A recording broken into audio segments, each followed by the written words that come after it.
All right. Welcome one and all to the November 8th, 2024 edition of the North Dallas Plano Career Focus Group. Today, we are very lucky to have in our presence Brandy Schade. She's going to talk to us today about Strengthology and using that in career transition. Please note that this event will be recorded and will be on the Career USA YouTube channel for others to view in the future. So by being here, you participate in this event. If you don't consent, you better leave. A reminder that this is Jeff's group. Since 2007, he has facilitated and led the Career Focus Group. By way of an update, he is joining us for lunch again today. I think this will be the 5th time to see him vertical since his accident in February. So we are thrilled that he is on the way back. He doesn't feel up to hosting yet, but hopefully he'll get there soon. But he's at home and resting and getting some therapy, and he's looking really, really good. All right. In the meantime, you have to put up with me and Walt. My name is Matt Keelan. I'm a IT VP and director. I help companies manage their technology dollars wisely, and I keep hackers out. Matt Keelan. Walt, you want to introduce yourself? Good morning, everyone. Walt Glass, and I enjoy helping people with innovative skills. I'll talk more about that a little bit later, but I'm retired. Been in the IT world for many years, lots of different responsibilities in that particular area. I'm happy to be with you today. Let's have a great session. Thank you, Walt.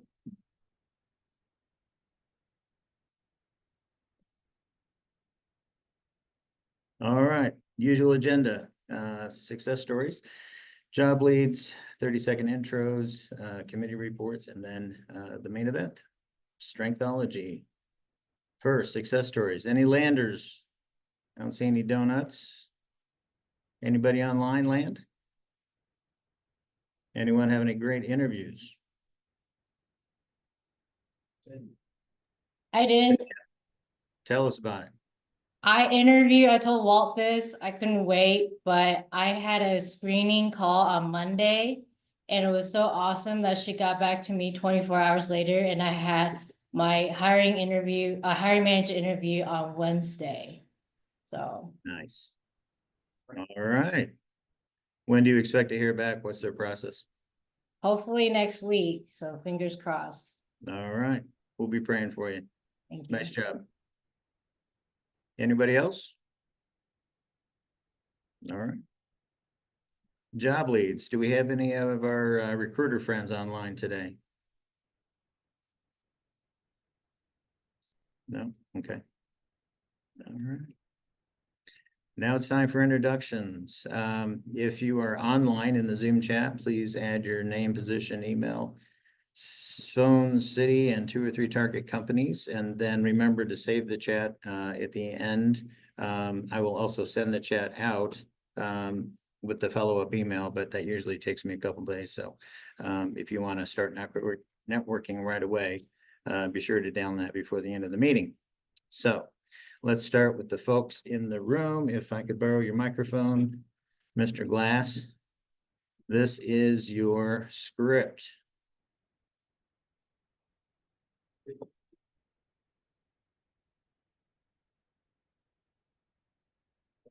My name is Mark Chemansky. I'm a senior technical writer, information architect. And I need contacts at Fiserv.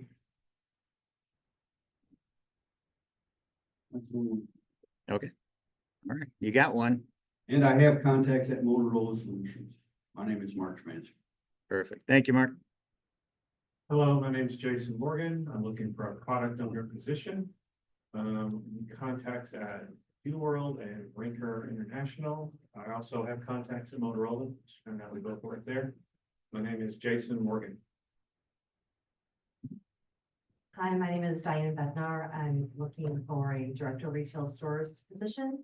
I need contacts at Old Navy and Ross, and I have contacts at Tractor Supply. My name is Diane Bednar. Love Tractor Supply. Good morning, I'm Penn Boyd, Director of Marketing B2B. I'm looking for contacts at a place called Asset Panda. Also with Verizon on the business side of the house, I have the name of the hiring manager, but I'd like to talk to some other people who are in that side. Yeah, and I'm Penn Boyd, B2B Marketing Director. Thank you, Penn. William, Okay, think I'm all set. Good morning, everybody. My name is William McLaughlin, currently seeking a data analyst role and currently looking for contacts at CoreLogic and Dave and Buster's. And again, my name is William McLaughlin.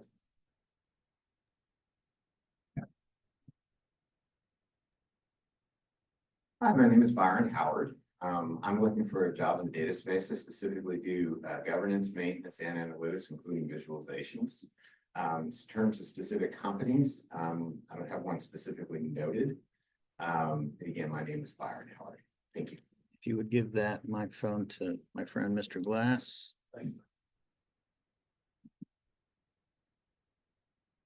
Want to help me out with those online? Yes, sir. Okay, for those of you that are online, you get a chance to introduce yourself. We'll start with the famous, or is it infamous, Steve or what?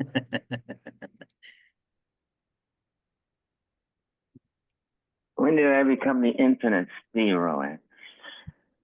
I'm a retired .NET developer. I come to these recruiting meetings just to stay hooked up with how things are going in the real world. I don't have any companies I'm looking for because I'm retired. My name is Steve Rowan. Thank you, Steve. Morning, Patty. Hi, everybody. My name is Patty Bashy, and I'm looking for an account director I or can't senior hear you. customer. Patty. Can you hear me? Can anyone hear me? Yeah, I can hear you. There we go. Can hear you. Okay. Okay. My name is Patty Bashy, and I'm looking for account director or senior customer success manager roles at a marketing research company. I need contacts at Ipsos, Circana, and Mark Research, and I have contacts at Nielsen and Kantar. My name is Patty Bashy. Thank you, Patty. Jason. Hi, my name is Jason Ritzer. I'm a VP of Business Management, which includes financial management and workforce management. Looking for a role in finance, business management, or project management. Looking for contacts at Capital One and Truist Bank, formerly BB&T. I have contacts at MUFG, Mitsubishi Union Financial Group, and Love's Travel Stops. I am Jason Ritzer. Thank you, Jason. Miguel. Hello, everyone. Miguel Castillo, seeking a director or VP finance FP&A position. Need help with Dave & Buster's or PlayStation. So this is Sony Interactive Entertainment. And I have contacts at American Airlines and Amazon. Miguel Castillo. Thank you, Miguel. Teresa. Miguel, you and I are going to talk later today about American Airlines. Yep, let's do that. Thank you. Hi, I'm Teresa Guy Tippy, and I am looking for an HR manager role in the Dallas area. I don't have any target companies yet. That's my plan today, is working on that. And I have contacts at Unicom Engineering, HumCap, Insperity, and Marsh McLennan. And my name is Teresa Guy Tippy. Thank you much, Teresa. Chad. Hello, Chad. Hi, everybody. I'm Chad Pauls Little. I'm looking for a fractional CFO position. I need contacts at the Founder Institute, and I have contacts at BNSF. My name's Chad Little. Thank you, Chad. Mark. You did already? You're online too? All right, Mark, you get to introduce yourself twice. Rick. Hello, my name is Rick Harrington. I'm looking for a mathematician/analyst position. And I need contacts at the June Shelton School. My name is Rick Harrington. Thank you. Rosina. Good morning, everyone. My name is Rosina Gallman, and I'm your Career Tip of the Week host. I am looking for a position as a senior talent acquisition business partner, or otherwise known as senior recruiter. And I need contacts at Goldman Sachs, Deloitte, Delta Dental, Unum Dental, and Walmart, either the corporate office in Bentonville or the Texas home office in Carrollton. Again, my name is Rosina Gallman. Thanks, Rosina. See you in a couple of minutes. Roshan.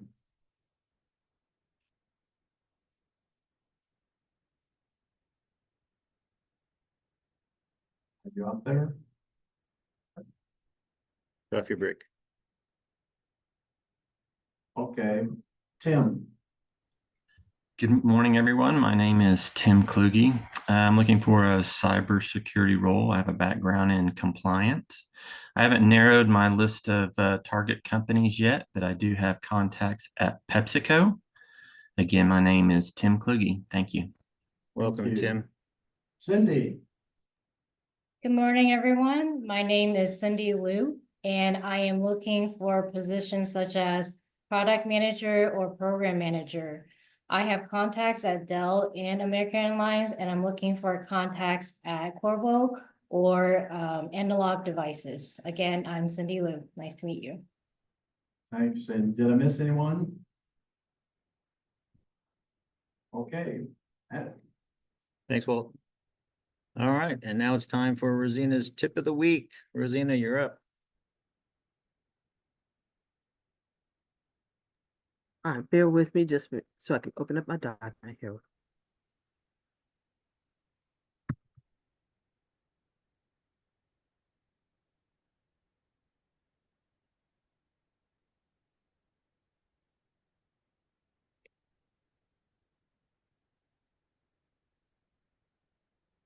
All right, so this week's tip of the week, as we've already been talking about practicing our behavioral-based interview questions, coming up with our STAR stories, and being ready for an interview, this week's tip of the week is going to follow suit. It is Ace the Interview, 30 behavioral interview questions for practice and preparation. There was no author listed in this article, so yet it was posted under the Lee Heck Harrison's website at lhh.com as a job search resource. Now, as a reminder, that Ruth Lipsky, she's one of our volunteer LinkedIn Tuesday speakers, and she works for Lee Heck Harrison. So this organization is a credible and reliable source for job search information and resources. Now, as you gear up for a job interview, you've probably practiced your elevator pitch, identified how your job aligns with the goals, and evaluated how your skills and background fit the role. Well, that's a good start. However, by practicing a variety of interview questions, you not only prepare for specific inquiries, but also boost your confidence in handling open-ended questions. So practicing behavioral questions serves as a dual purpose. It helps you prepare and boost your confidence when it's time to answer any question. These types of questions can indeed be challenging and have potential to throw you off. So being well prepared allows you to navigate these questions effectively and sets you up for success. So what exactly is a behavioral question? When interviewers ask behavioral questions, they're typically looking for an anecdotal response. For instance, asking you to recall a time when you performed or underperformed in a certain work scenario.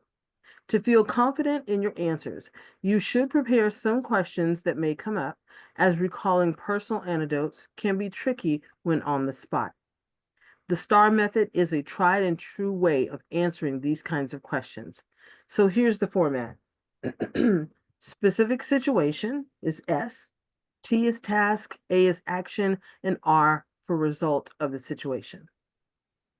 Once you have a solid understanding of the STAR method and have prepared some answers using this technique, your interview will be primed to go smoothly.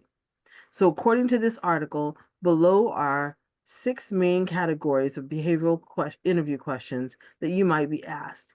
And these questions are related in categories such as communication, work ethic, teamwork, time management, adaptability and response to uncertainty, and motivation and values. For the sake of time, I'll share 3 questions under each category just to give you a sampling of the questions, yet there are more listed in the article. So let's dive in. Communication. Can you describe a situation when you had to explain a complex concept to a colleague, client, or superior? How did you approach that explanation so that they would understand? And how do you know when they grasp all of it? How do you influence colleagues to embrace your vision or ideas? Provide an example of when you effectively persuaded a person or team member to support your direction on an important project or decision. Give us an example of a presentation that you were exceptionally proud of. How did you achieve it? Next category, work ethic. What is a long-term goal that you're currently working towards? How do you stay on track to achieve this with competing work priorities? Can you share a time when you recognized a complex issue that you knew would take a lot of time and resources to resolve? What prompted you to pursue it? Tell us about a time when you worked on a project that you did not enjoy doing. How did you stay motivated to get the job done? And did your dislike affect the ability to handle it professionally? Next category, teamwork. Tell us about a time when you had difficulty building a significant relationship in the workplace. What actions did you take to surmount this challenge, and how is that relationship now? Tell us about a time when you strongly disagreed with your manager or superior. What was the scenario, and how did you handle it without ruining the relationship? Or was there fallout? And then recall a time when you successfully improved your team's productivity and/or motivation. What measures did you take to achieve this? What were the root causes of the issues? And how did you ensure that your solution would prevent similar problems down the line? Time management. Describe a situation where you had to complete a project in a narrow time frame. What compromises did you need to weigh in order to meet the deadline? And how did this affect your final result? And how did you determine what to prioritize? Give an example of when you had to juggle multiple projects at once. How did you manage your time to get it done? And then generally, how do you manage interruptions to your schedule, whether it's your own or project schedule? Category of motivation and values. In your opinion, what is your greatest personal achievement? Give an example of a problem you identified and took the initiative to solve. And then recall a time when you made a commitment and later realized you wouldn't be able to fulfill it. How did you handle communicating with stakeholders, and how did it make you feel? And then category, adaptability and response to uncertainty. Share an instance when you were already working on a project and realized that you were actually working toward the wrong objective. What actions did you take to address this? Can you describe a situation where you had to take a risk? Why was it risky? And what did you do to minimize the risk? And what was the result? And describe an instance when you sacrificed short-term benefits for a long-term goal, even when the best choice wasn't certain. How'd you come to this decision? And was it right? Was it the right one? If not, what did you learn from the experience? So spend some time on these behavioral interview questions and prepare to shine. Simply by reading this article, you've already taken the first step to ace the interview. Well done. Now it's time to apply the same level of commitment by practicing responses to these behavioral questions as you would likely encounter them or something similar during the interview. Take the time to reflect on your personal and professional experience. Try to recall moments that stood out to you during your career thus far, whether good or bad.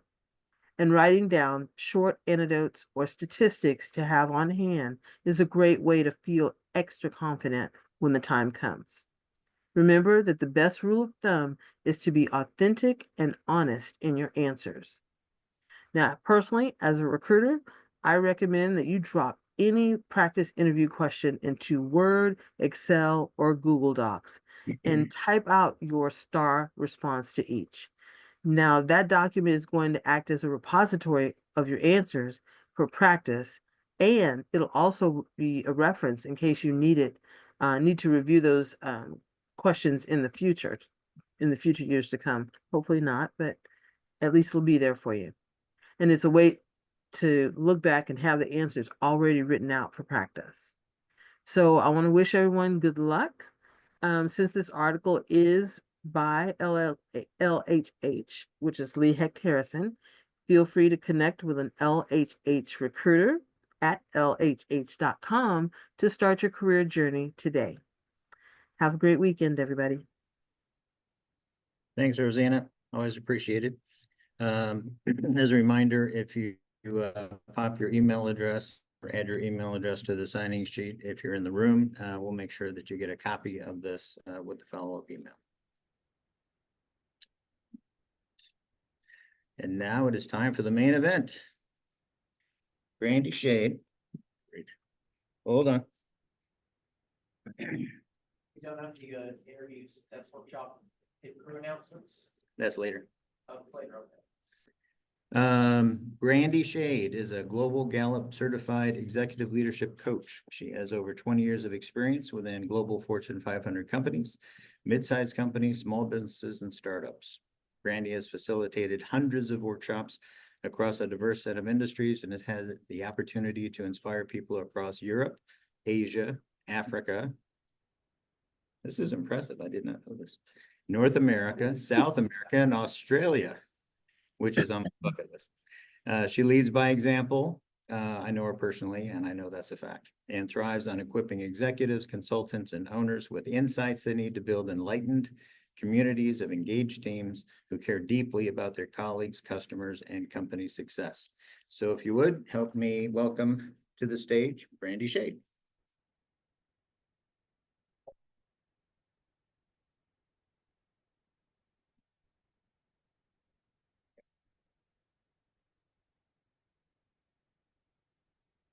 There we go. Start. Okay. Good morning. How is everybody on this rainy Friday? Good.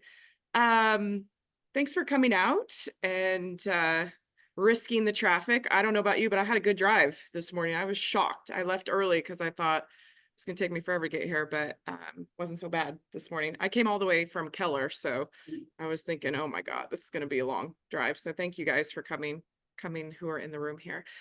Okay, so I am here to answer any questions that you have around how to leverage your strengths in the job search. I run a group called Executives in Transition, so we have a lot of experience with working with job seekers and how to help you guys succeed in the transition, but then also bringing my expertise on the strength side into today's conversation is what the plan is.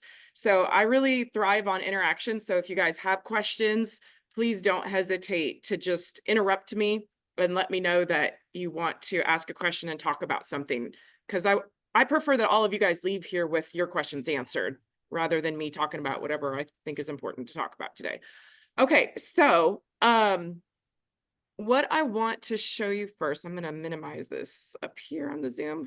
Okay, so Gallup Clifton Strengths was started by a guy named Don Clifton. Let me see if I can scroll up. Sorry, I'm going to learn different technology here. There we go.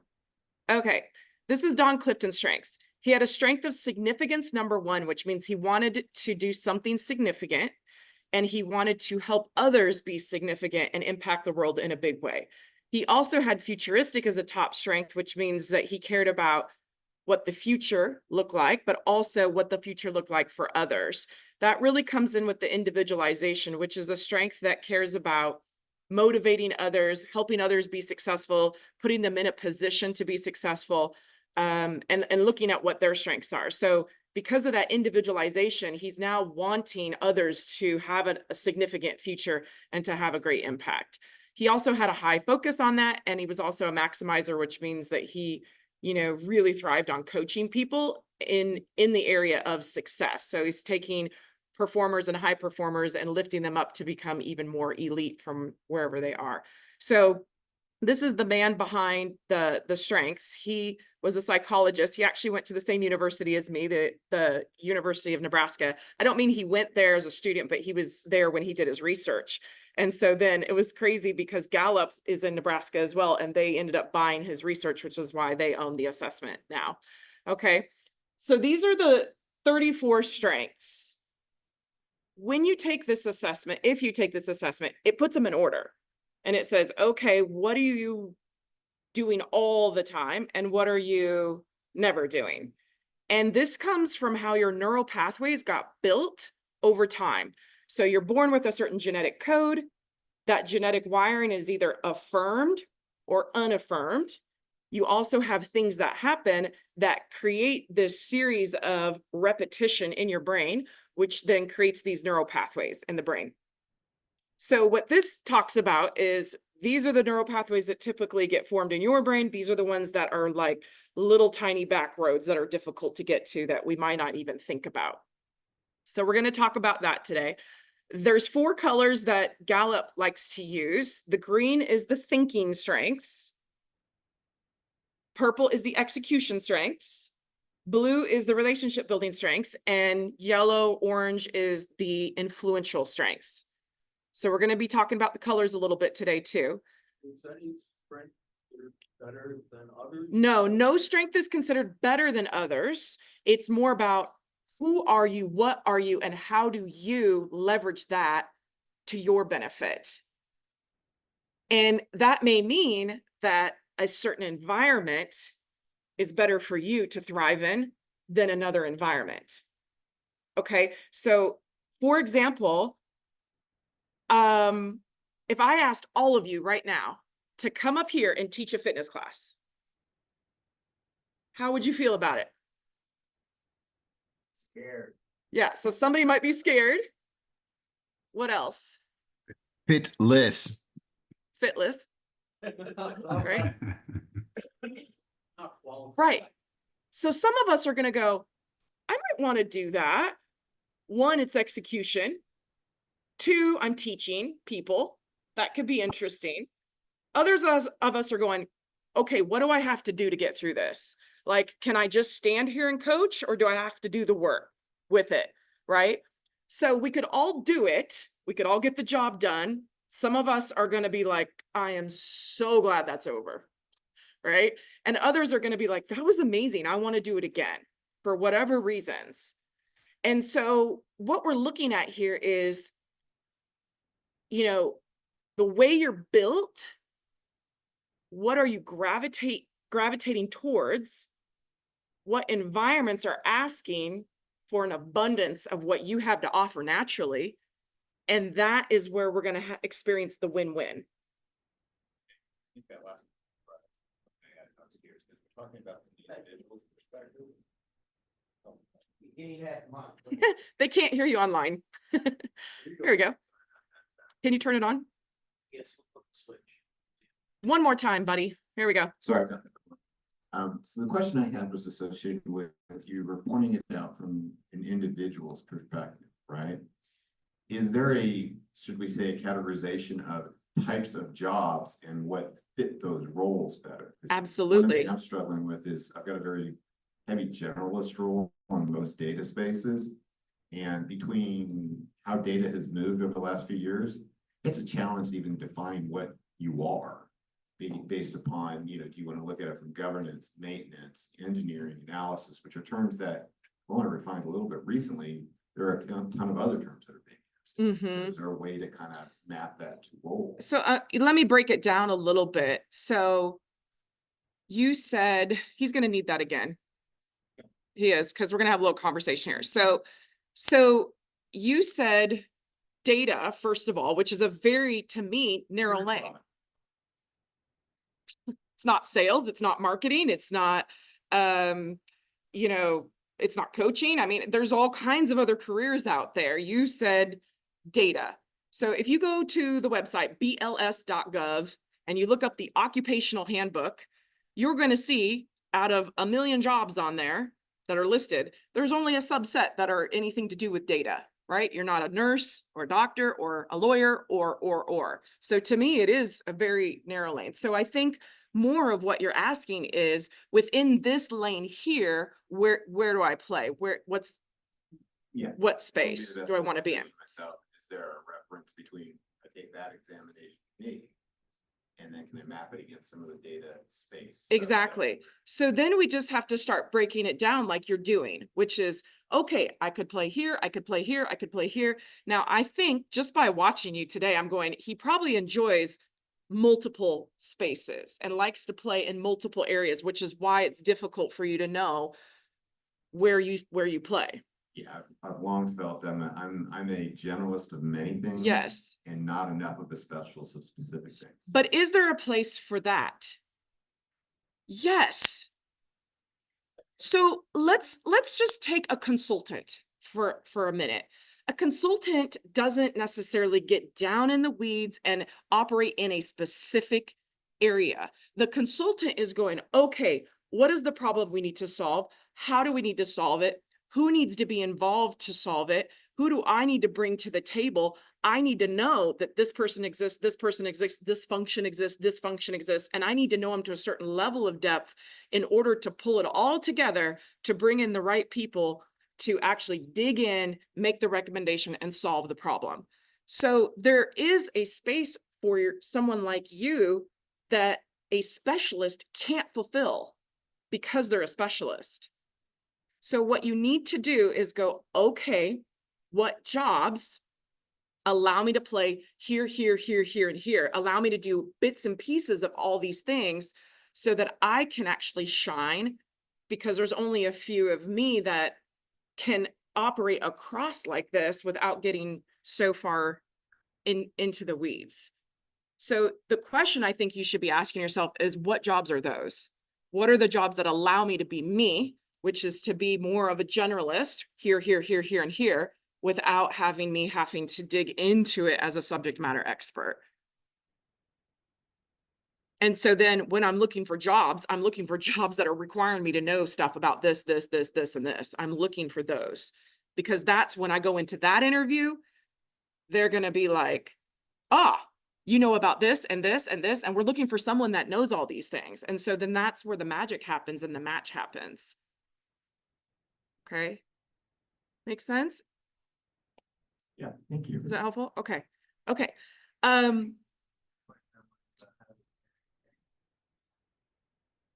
Reach out to eitdfw@gmail.com to see if you are a fit for the group. We do require you to be a director, senior director, VP, senior VP, or C-suite to come to the group. eitdfw@gmail.com. Okay, so strengths doesn't define performance. You could be 5 years old and have a set of strengths. You have yet to mature, see the world, have experiences, know what you're good at. In fact, at 5, you might not even comprehend your strengths. Okay, so you have strengths at 5 years old, but that doesn't define, we can't define your performance level at 5 years old. Now, let's say you're 25 years old. You may be equal to the 5-year-old. Hopefully not. Right? Hopefully we've had some experiences. We're a little more mature. We know ourselves, we've been informed whether we're in the right lane or not. And we can start to go, okay, where do I place myself to be high performing? What should I do with my time to be high performing? Where do I seem to stand out? How am I a little bit more unique? What can I leverage? So while we talk about strengths, I have no idea where each one of you is in your journey. This is about meeting you where you are and then helping you lift up from that place. So strengths defines the ability or the natural tendencies or, what you could do, but it doesn't necessarily tell us where you're at. Okay. Also, people ask me a lot about whether these change throughout throughout life. So you guys can think of this as, look, by the time you're 25, your neural pathways are pretty set. So what that means is you're probably perceiving, processing, and spitting things back out in a certain pattern, in a certain way. That doesn't mean you can't grow or mature from there, but it's highly likely that you're not going to start thinking in a completely different way at that time. So, for example, if you are really good at math as a kid and you're really good at math at 25 and you can crank out numbers and your brain just does that, it doesn't stop doing that. It's going to continue to do that. Now, you want to hear a scary fact? Can I scare you on a Friday? Okay. Yeah. So your brain, when you're born, your brain functions at a certain level, and it goes up in activity until about 3 or 4 years old. And then it goes, okay. And it just like plummets. That's when the kids are like, you don't know what's going on with them when they're tiny, right? Then all of a sudden it jumps back up, okay, to where it left off. And then from there, it just slowly declines. Okay. The rate of decline, meaning if it slowly declines or if it plummets, is whether it's what you do, right? This depends on if you decide to do some drugs. This depends on whether you decide to do, other unhealthy things to your body. If you're a high risk, taker, not just in profession, but like physically, right? And then you get into a car accident and, or you're playing football and you get your head smashed against the helmet, so there's a whole series of things that can either increase the decline, or you can, try to be the healthiest version of yourself and reduce the rate of decline. So unfortunately, over time we do decline, but what we're trying to do is stay healthy within that decline. I don't know why I'm telling you that this morning. I lost my, I don't know. Be fit, eat healthy, don't hit your head against things, okay? I don't know. I was going somewhere with it. That's Okay. Because we're set. Brandy, do you mind if I ask a question? Then it jumps back up. Sorry, just a second. Our host isn't using the mic like he makes everyone else do. So you didn't know he was speaking. Just a moment. I have a mic. He can hear you on mine. So when does it jump back up? You said it drops off. So it goes up, but it's like between the ages of 2 and 4, it's going to go down, and then it just jumps right back up in those, 3, 4, 5-year-old like range. So it's just right in that moment. It has this huge decrease. It's really weird. Right. And then it comes back up. But then from there is where it just slow. My question is, when does it jump back up? Between the ages of 3 and 5. Oh, okay. Yeah. It's like, yes. Yeah. That's it. That's it. Yeah. So between 3 and 5, we're at our peak. And Yeah. it slowly declines after that. That's right. Like of brain activity, right? The ability to learn. That's why you can learn a language at 5 years old or 6 years old compared to when you're 40. It's much harder at 40. That is a scary fact. Okay, online. What was your question? Yeah, so I was speaking to somebody about the strengths yesterday. Hi, Chad. Hi, how are you doing? Good. And this person took the tests at 4 years apart and got different results. And we were talking about whether or not the second results are valid because, the test was no longer new to him. It was no longer novel. So would a second test have skewed results, or would a second test still be accurate? Yeah. Okay. I'm going to have a long answer to this because there's a lot of variation of things that can happen. So in a normal situation, your strengths don't really change. Okay. You take the assessment 5 years later, you take it again. They might shift a little, but you don't get massive changes. That's a normal response. Okay.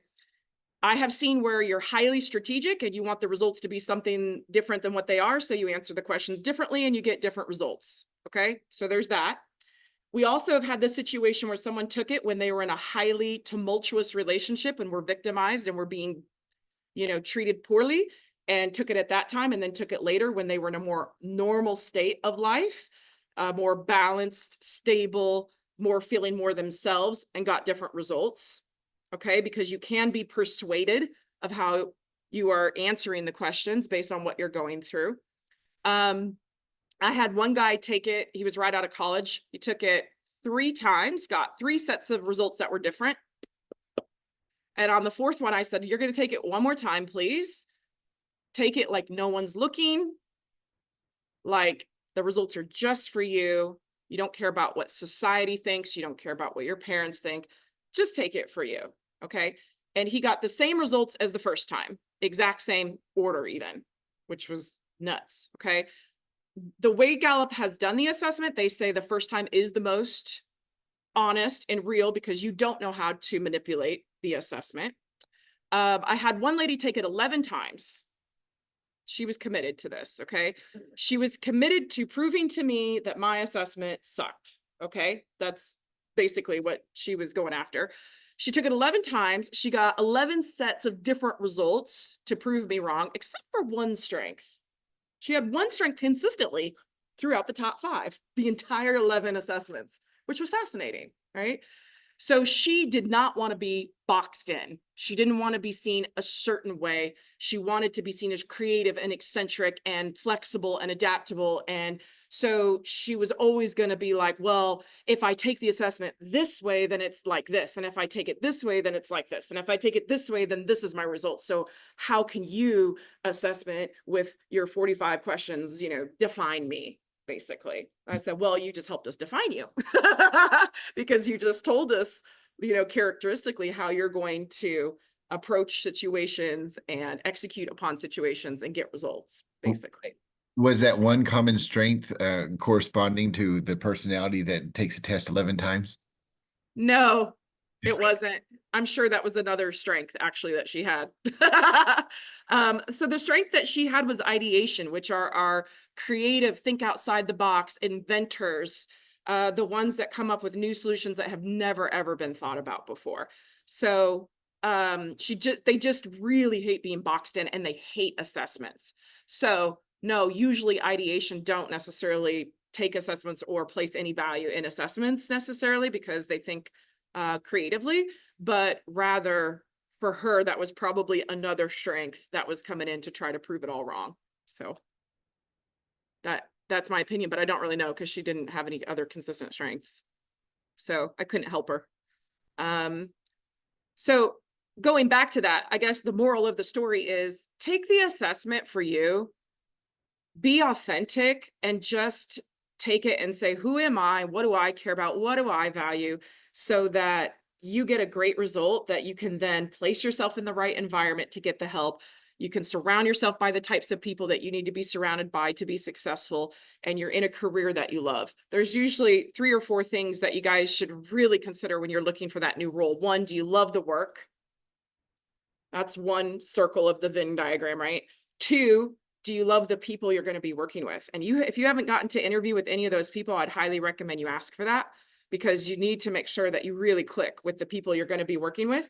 Number 3, you want to look at who that leader and manager is, and are you really sold and bought into who they are as a leader? Because if you go into work and you're like, look, I get to do the thing I love with the people I love for a leader that I love, it's hard not to love your life and your job. One of those missing, you start to feel it. 2 of those missing and we're out, typically. 3 for sure we're out. But like, if you don't like the people you work with and you don't like the work you do, you might hang in there for a good leader, but it's rough going. Make sense? Okay. It seems like people don't leave companies, people leave leaders. Well, to me, it's 3 things, right? Because even if I have a great leader, if I don't love what I do, right? Or I don't love the people I'm working with, that's 2 strikes, even if I love the leader. So to me, there's like this sweet spot of having all of those. I've only had that one time that I can remember. It's where I had all 3 intact. And aren't we totally in control of what we do? I mean, we pick the job.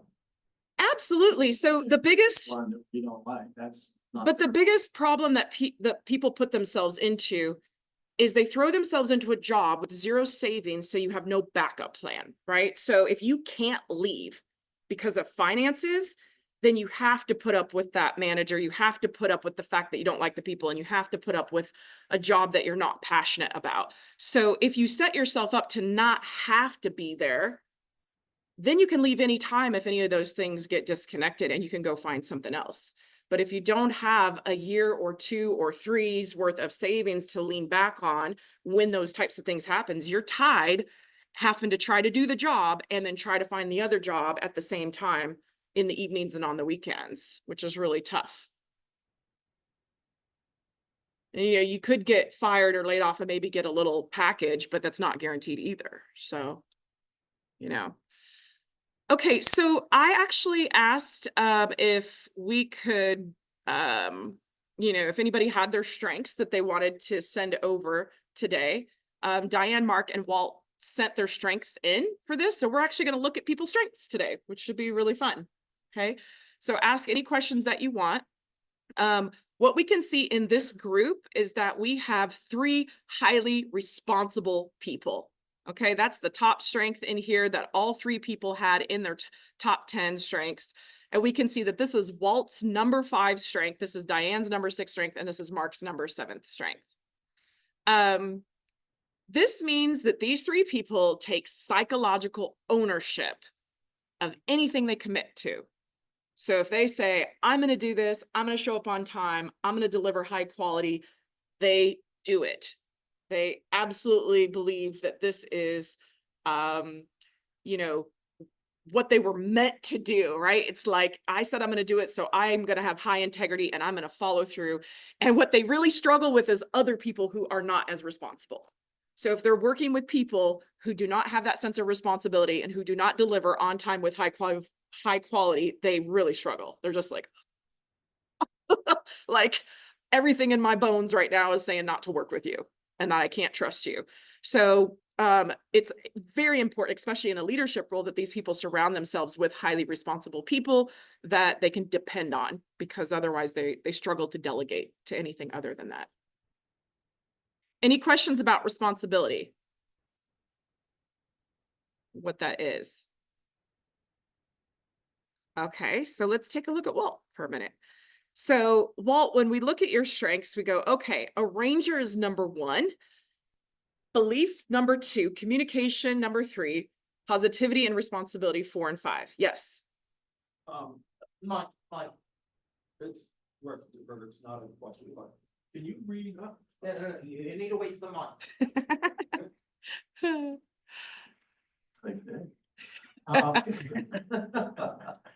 It's a rule, right? It's got to follow the rule, right? I'm marketing, we just fly. Yeah. Because of the way it just shows up on there, can you kind of say what an arranger is, or? I am going to go through them. Absolutely. You're so welcome. So the first thing that we see on the graph is that execution is really important to Walt. So if we hired him, he's going to give execution, but also he likes that back as well. Like you respond to that, you value that, you see it as something that you can relate with. For example, you respect it. Okay, so if I'm working with someone like, well, I need to execute, and I'm also going to know that he is going to enjoy execution. So I want to put him in positions of execution. I want to give him the ability to execute. We also see that he's got a little bit of the relationship building strength and the influence strength. So he needs to be able to do those in his job too. He needs to be able to build relationships and to have influence. Okay, so arrangers, okay, are what I call jugglers. They love to juggle. They go arrange, rearrange, rearrange. So if they have nothing to arrange, they're bored. So the more I have going on, the more I have to arrange and rearrange, the better. Now, what they're doing is they're flexibly organizing. And while they're doing that, they're creating efficiencies at the same time. Is that true for you? Yeah. Sorry. So arrange, rearrange. We're trying to arrange strategy and tasks and people and just all the things. These people are particularly good at supply chain and logistics, because as you can imagine, I've got a global supply chain, you know, all over the world. I'm moving stuff is coming in, stuff is changing, stuff is moving out. You know, they're really good, for example, in an airport where you have all kinds of people and bags and things happening, and we're on track and then we're not on track, and we're having to flexibly keep it all together and the operation streamlined, organized, and productive. Then he has right at number 2 is belief.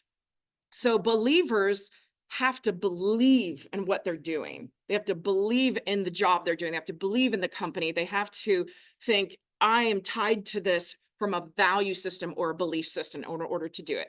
You will find that most people with belief in the top 5, I'm talking 98%, will take their spare time and go help others who are in need or cannot help themselves. They have a strong pull to helping people that need help. Okay. If they don't believe in what they're doing, they're not doing it. They don't care about money. They're like, no, I don't believe in this. This is wrong. I'm done. And they just clip it and they go do something else. Okay. Number 3 is communication, which means the love of communicating, the love of speaking, the love of presenting, the love of telling a story to a captivated audience. That is super fun for someone with communication. Positivity is, let's stay positive, let's stay optimistic, let's impact the world in a positive, happy, good, joyful way. Like, why do we have to be cynical? Why do we have to be sad? It's completely unnecessary. We can just be happy about things. And then we have the sense of responsibility that we talked about. So what is super important for y'all to understand, how many strengths were there? 34 total, right? We're just looking at the top 5 here. 34 total. If I put them in order, 1, then 2, then 3, then 4, then 5, how many? Somebody said there was a mathematician. Did somebody say mathematician? Was that you? Or was it online? So this is actually a permutation, okay? But I'm going to call it a combo. So how many combinations are there of 5 strengths in order when you have 34? 33 million strengths. Or, sorry, combinations, not strengths. 33 million combinations. So every single one of you in the room and online is 1 in 33 million people when we look at your strengths. And I have the data to prove it. If you need me to prove it, I can show you that when I look up somebody's strengths, you're the only one in my database. Like, because I don't have 33 million in there yet. Yeah. That's right. So, you guys are really unique. And that's why not all approaches work for all of you. Each one of you have different approaches that you need to be taking, advice you need to be taking, learnings you need to be taking in and using, because you gotta not only take it in, but then you gotta cater it to how it's gonna work for you specifically. So we are all like little diamonds sitting around here. It's crazy. Now, if I take all 34 strengths and put them in order, how many combinations? 2.59 times 10 to the 36th power. It's insane. And this is just from a strengths perspective only. This isn't who you are, the religion you were raised in, the country you were raised in, you know, your gender, all the things, right? It doesn't even take any of that into consideration. So we're all extremely unique. So what we want to look at when we're looking at the strengths is the combination of the strengths. So what I do is I will take a strength and then apply it to the others. So I go, what does Walt believe in? He believes in efficient arrangements and operations. He believes in high communication. He believes that's so important to be highly communicative.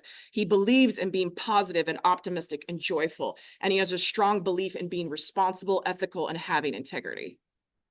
See what I did there? So I took it, went, so that I can start to understand him, how he operates, what's important to him, and how to engage him in a meaningful way.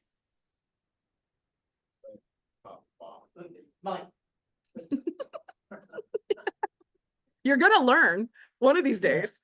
The new guy, right? So you've emphasized the top 5. Yes. but there's a certain level. Why do we use 5 on everybody? Like, Yeah. some people you'd be like, well, really, it's these 3, and others. Such a good question. Thank you for asking the question. Let me actually go to somebody else's strengths to answer your question. Okay. So let's come back to, let's do analytical. Let's see who has analytical. Yeah, Mark is, okay. Is that you? Who's Mark? It's you. Okay. Sorry. Okay. So let's look at this graph. Okay. Let's see if I can make this smaller. Ooh, look at me work your keyboard. Okay. There. So I like looking at all 34. Usually I just say, if you're a student, start with top 5. When you become a professional, you really need to look at all 34 to start to excel at what you do. We need to understand what you're mainly doing at the top and what you're not doing at all at the bottom, so you know how to position yourself to be most successful. So if we look at this, what do you guys see? What are the patterns that you see in here? Okay, green everywhere, which means Mark is coming at thinking 1, 2, 3, 4, 5 different ways in the top 11. Really strong thinker. So what does he need to do? Put himself in a position to think for others, to think for the company, to spend time thinking, and to offer those thoughts up. That's more of an advisement type role, right? He also has strong execution in there, though. That's the purple. So the purple is he's coming at execution 1, 2, 3, 4 different ways. So he's not just thinking, he's also executing on those thoughts. Okay. Especially when he strongly believes in those things, and when he's had time to think through deliberately what the best decision is, then you take action on that. So what was so interesting about your strengths to me was that deliberative analytical, because those two intensify one another. If you're deliberating on the analysis and then analyzing the deliberation, it's like this compounded, detailed quality assurance thinking, which of course means data roles, finance roles, quality assurance roles, anything that require a high amount of detail is where you stand out because of that intensified deliberative analytical deliberative, right? It's so interesting that you have such strong logic right next to belief, because belief doesn't need logic. It comes from the core. It believes in something. It's a little more altruistic, spiritual, but then you have this really strong logic, locked up right behind it. So to me, that's very unique. And to think about, well, where can I go do some good for the world and benefit society, like at a nonprofit, while using my deliberative and analytical and bringing that to that group of people, because they might not be that way naturally. And I've worked with nonprofits. They're very relational. They're very warm. They care a lot about people. They could really use help on the analytical side, for example. Okay. And then the relationship building for you is harder, right? It's like, relationships are okay, but I don't need them. And I'll do it because I know it's necessary, but I don't need a role, for God's sake, that has me building relationships all day long. That would be terrible and awful and hard and not fun or enjoyable, and I might slit my wrist, right? So you're like, why do that? You just don't need to. Other people will take care of the relationship building. You can partner with them and put yourself in a position of doing the execution, which is the operation, and the data and analytics. What was what? Blue. That's the blue. Relationship building. Also, he's not going to want to get into a sales or a marketing role where you need to have high influence, business development role, no, because that's all the orange, and the orange is from 13 down for him. So what happens when we don't have the bottom? What do we need to do to be high performers? Surround ourselves with someone that has Yes. those strengths. Exactly, Miguel. So find partnerships. Hire somebody in with those strengths. If you've ever watched a really good leader that comes into a new role, they immediately find the people that fill the gaps for them. right? So if they're not a data person, they go find their data person. They find who's going to bring them the really good, who's going to be a good source. And they build that relationship with that person to fill that gap that they know they're going to need on their team because they know they don't bring it to the table. You can hire a third party in for that. Lots of different ways, but I think the most important thing to accept here is that you don't have to be that. You don't have to be everything. And what you really need to do is accept the fact that you're not going to be that, and you're not going to be nearly as good as someone else at that. So let them, empower them, engage them, say, hey, will you come do this for me? Because when you do that, they love it. They're like, absolutely, I would love to do this for you. Do you have a question? So you're saying the top five, if you have the top five and you know what they are, you should be mingling or associating with people that are below your top five. So I'm actually saying, so you're looking for a job or a role and friends that you get along with. Now, I say this very openly because some people relate, when you have relator, more with people like them, and other people that have like connectedness and individualization like different people. So it's not about being the same or different. It's about who are you and what do you like? Your relator is pretty high, so you might like to be around people more like you. Like you might like other data scientists, mathematicians, researchers. You might just enjoy their company more. So if that's the case, then those are the people to mingle and be with because they're the ones that are going to hire you, right? They're the ones that you click with and you have chemistry with, and they're the ones that are going to be great. Now, once you get the role and you're in the company, you go, all right, I'm not going to go market my good research. So let me connect with a marketing person and let them help me market my great research. I do all this research, I do all these analytics, but let me give that to a marketing person that's then going to take it out to the world. Is that clarifying? Yeah. Yes? Okay, great. Okay, so learner is a consulting strength. It's the number one consulting strength. You go in, you learn about the stuff, you dive in, you make recommendations, and you teach it back out. So you can either do, some sort of consulting with it, or you can be a teacher or facilitator or somebody that helps others learn. It also means that you care about mastery yourself and continuously improving over and over and over again. The input is a little different. The input is research. It's like information in, information out. So you go deep, right? You just get lots of information and then you become the subject matter expert. So what you want to be talking about in these interviews is how you can become that subject matter expert for the company, but then you're also able to teach others so that they can learn what you're learning. Okay. The belief is being connected on a belief level. And then the deliberative analytical is the data analysis piece and making really good decisions for companies. It's slower, right? It's like, don't put me in a position where I have to make a fast decision. Put me in a position where you need me to go deep and research deeply to come back with the data, the analytics, and the information to make a really good, solid decision. So for example, I don't want an activator, someone who just wings it, right? Building my rocket that's going to NASA, that's going to the moon, at NASA going to the moon. Like, no thanks, love you, but I don't want you working on that, right? I want you working on that because I know you're not going to make a mistake. I know you're going to double, triple, quadruple check. I know you're going to get into the detail. So there's a place for you to go be really good and have a huge impact in your lane, okay? Highly responsible, high achiever, right? Really strong execution along with the strategic thinking. That's pretty cool. Okay. Any questions about your strengths? It's helpful to hear it. Okay. So who should he partner with?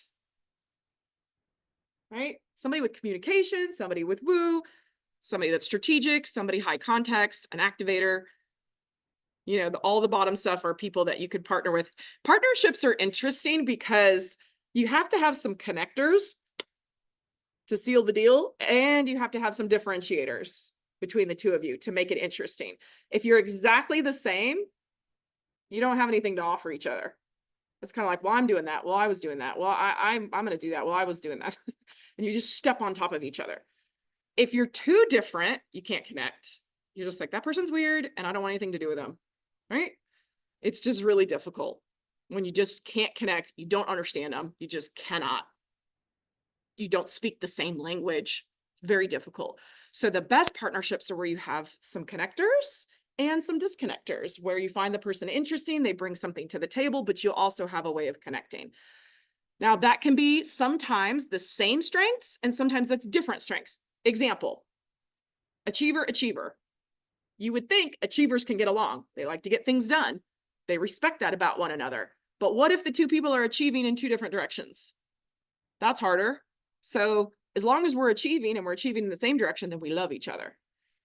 If you have someone with input and someone with learner, they might get along because this person likes information and this person likes to learn. This person likes to teach. This person likes to give information. So maybe they enjoy something together. Those are two different strengths, but maybe they enjoy the interaction. But now let's take input and input. All right, you have an inputter that has all the information, is the subject matter expert, and you have someone else exactly the same, and they're both trying to give information, and they're both like, no, no, no, I want to give the information. So it just depends. I cannot tell you guys how much how much I emphasize the word "it depends," because it really depends on so much how easy or difficult it's going to be for people to get along and work together. Did you have another question? Look at you learning back there. I may have already answered this. My instinct based upon before you went through that was what you should do is take your chart, flip it upside down, and then try to look at linking in the middle. Yeah. And so, for example, there's an outsource module here that talks about if you have these things low, then you need to consider these things. And it's like, just consider, are you getting these done through your own strengths? Are you getting these things done through others? How are you not, you don't want to leave these on the table, right? You don't want to just overlook this and not get it done to be a high performer. We have to get all the things done. So then we go, what am I doing about this? Am I partnering with someone on my team? Am I partnering with someone external to my team? I like sports analogies. So like if I can play in the outfield, I need an infielder or something. Absolutely. Yeah, because in business, you have a team, right? It's not just you. If you want to make a huge impact in this world, it's not just you. It's a horde of people that come together to do something.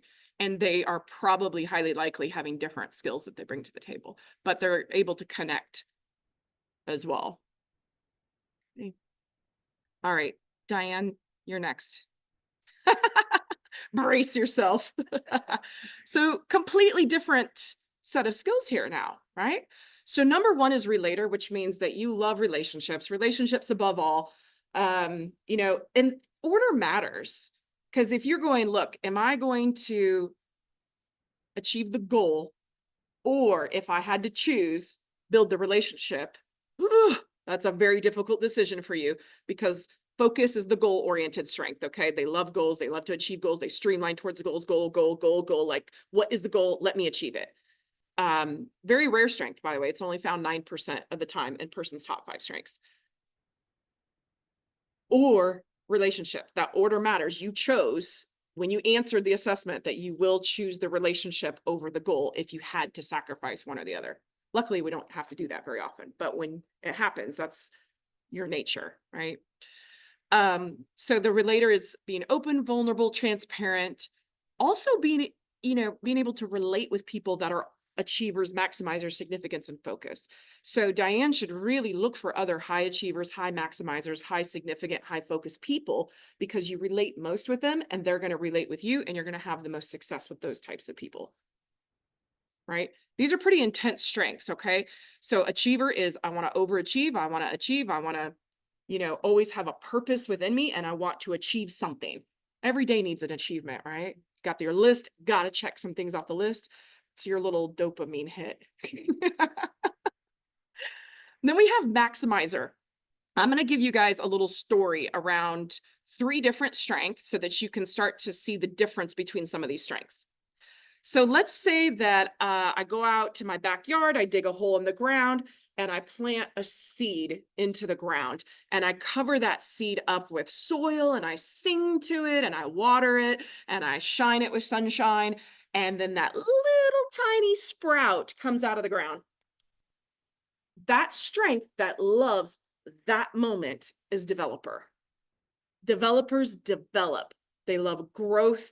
they're patient, and that incremental growth is so satisfying. Okay. Right now she's cringing. She's like, oh, not for me. Okay. Then let's say we're growing a tree. So the tree is growing and something happens and it gets brown and shrivelly and starts to die on us. I mean, we're like, what the heck is going on with this tree?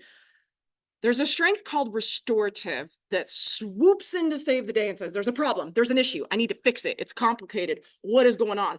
I'm going to try this. I'm going to try this. I'm going to try this. And I am not resting until I solve this problem. Now, not all restorative like trees, but you get the point, right? They come in, they save it, they revive it, they restore it, and they're done. They walk off. And the maximizer is going, that's it? That's as far as you're going to take it, just wall patched up. That's it. Well, it's fixed. It's usable. It's restored. Okay. The maximizer is going, that's not good enough. I'm looking for this big, beautiful tree, and I can see it because I have an eye for top talent. And I want to put golden apples on it. I want to put diamond apples on it. I want to make it sparkly. I want to make it elite. I want to make it the thing that people come to see because it's high performing. It serves excellence. So you see the difference between the focus of developer, restorative, and maximizer, all coming at things really differently. And so they don't necessarily see eye to eye, but you can also see why they're all necessary in a particular, example or situation.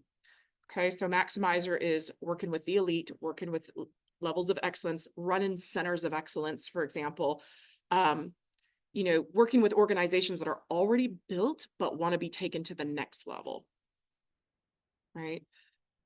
Significance is doing things of significance. So sticking Diane in a back room with no windows where no one can see what the heck she's working on, the impact that it's having, is just not a good situation. It's like, that's not motivating at all to me. Like, you could do it, your achiever is going to plow through it, but it's not motivating. It's not interesting. And in fact, she has an eye for, why are we working on this? This is so insignificant. This is only going to impact 100 customers. Like, why are we doing this? We should be working on this thing over here that impacts 100,000 customers. And this is what, is going to make a difference. So she excels under pressure. You step up. I don't know why, but you do.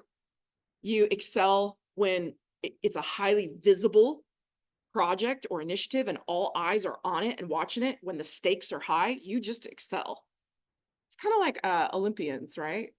Because Olympians, they train for 4 years, they get on the TV, they get in front of the world, the entire world, billions of people are watching them, and they actually beat their own record or another record. They're like, that's a lot of pressure. It's a lot of visibility. And they excel in that moment. They step up to the plate in that moment. Very, very rare strength. It's only found 6% of the time. Okay, so if I come here, go to significance, you can see that statistic right here.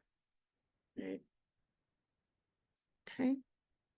And then focus is the goal orientation one. So if I come back, you guys, to the domains, what I see about this particular team that we had today is that they're a really highly execution-oriented team. Okay, see this? Luckily, they have all the other types of domains as well. By the way, this is the average population over here on this side. It's usually pretty equal in quadrants across 33, 34 million people. Just influence is a little bit lower on average. Okay. So then if we scroll down, we go, okay, Diane's definitely going to be in our sales and marketing or building our teams or doing something influential, having some sort of influential impact on this particular team, where Mark is going to be behind the scenes being our strategist and getting some things done. And Walt is going to come in with the operation being the high executionist with a little bit of influence to, help others get things done and building those relationships. We're a little low on relationship building here, right? We've got a little bit, but not nearly as much as the execution. We can also look at it from a strength zone perspective, and we can see this team has everything but people management. Now, that doesn't mean y'all can't manage people. And you probably have, and you've probably done it well, but it could mean that it's not your favorite thing to do. Like it could be the part of the job that's just like, it's okay. It's not my favorite part. Because we all manage people differently, by the way, but I can tell from the, on this team that just might not be this forte of the team. We do have a lot of direction setters. We have people who are great at moderation, collaboration. We have some creativity on the team, some innovation on the team. We're highly organized. We're very evaluative. We have strong strengths there too. And then we have strong delivery here. This is what society looks like. So you can see overall in society, creativity is a little bit lower than everything else. That also could mean they don't take the assessment, because I told you ideation don't like the assessment, but it's lower. And then we can also break it down. So Diane should be in that space of collaborating, coaching, creating, organizing, making sure things get done with high quality, making sure we reach our goals, and delivering. Your profile is interesting, Diane, because, we've talked about this before. It's a little bit more like that general management space where you've got to do some influencing in sales and be with people and customers, but you also have to make sure the operation is tight as well. So having a role that allows you to do both is like more interesting than falling on one side or the other side of that spectrum, right? Mark here is going, okay, I set direction with what I believe in, what I believe is the right thing to do. I'm able to get people excited about what we're doing, consult them, bring them into the fold, teach them what we need to be doing. He's a high researcher, and then that high quality assurance, which is the evaluative zone, number 7. Okay. And then Walt here is actually like set direction with the belief, but also with the communication, right? Because you're telling everybody the who, what, where, when, why, how right up front. So there's no miscommunication. Everybody knows where to go and what to do. He does that with a highly positive attitude, but he's also really strong on the operation side with the arranger. So, again, arranging those communications, arranging the positivity, arranging the nonprofit work, and arranging the delivery, which is the responsibility. I was looking at the team's energy, and overall, this team is introverted. And it looks like everybody is a little more introverted than extroverted in this particular, which, is showing up right now. Okay. You guys are all listening. When you have the extroverts in the room, they can't help it, right? They got to talk. They got to be on the mic. They got to say stuff. It's a much more lively group. Like I've done workshop for salespeople, and it's rough because everybody is chatting and talking and chatting. It's like trying to hang on to it and get them through the workshop compared to a highly introverted group that's just very happy listening and soaking it in. Okay. Now what this means is that you're not fully extroverted. You guys all need time with others and with people, but it's a matter of what the distribution looks like throughout the week. So this is really important as you guys are searching for new jobs. Like, are you going to take a job that has you doing a lot of extroverted work, or take a job that has you doing a lot of introverted work? Or is it a job that gives you the exact right distribution of being with people and being able to have time by yourself? And we can break this down by, for example, clicking on the drop down here and see I'm extroverted when I'm communicating. This is Walt, right? I'm extroverted when I'm communicating. I'm extroverted when I'm pushing the positivity out into the world, but I'm introverted when I'm arranging things or I'm sitting with my beliefs. So we're introverted and extroverted at different times. And we can also pull up everybody's and kind of look at it this way. What questions do you have? Let me take a breather here and open it up to have you guys ask some questions. We don't have to stick just with strengths, by the way. We can talk about the job search as well, if you'd like. Cindy had a comment. Yes. Cindy, do you want me to speak for you, or do you want to speak up? I'll just say it. So Brandy, thank you so much. This has been really helpful. It's my second time hearing you do this, so appreciate the additional insight. I think what would really help me as a job seeker is to understand how I can utilize this information to assess my fit within an organization and a role. So like, I don't know if you offer this in your Strengthology services, but like, I'm thinking more like if you copied the job post and then compare that to my top strengths or whatever my results, and then you can split out like this is a 30% fit or whatever. Like I know it's probably not as easy as I've made it to be, but if there's some way you can put in like the job post and whatever public information you have about the company to assess its culture, and then somehow that can help you determine fit, that would Yeah. be really great. Yeah, so I do have a subscription. It's $12 a year for job seekers that does talk about how the strengths map back to the job description, which I put up on the screen. So I actually went through, spent a lot of time going through job descriptions to come up with what types of things I would see on the postings that might be related to your strengths. So you can go through that module and go, okay, these are the types of job requirements that I might need to keep my eye out for when I have a particular strength. I also have the cultural fit for your consideration. So you're looking for companies that value these things and that talk about these things and seem to exude these things in their marketing, their media, and also in the conversations that you're having with them, and also the people that work for them. And if you're seeing that, then you know you're getting a little bit closer to this is what I really value, and this is what they value, and this is, potentially a good place for me to work for. Okay, that's helpful. Thank you. You're welcome. What else?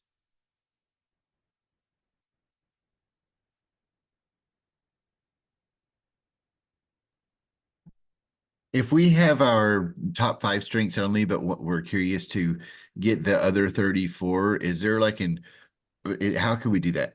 Yeah, so just go to Google and type in Gallup upgrade. And that's going to pull up their upgrade offering.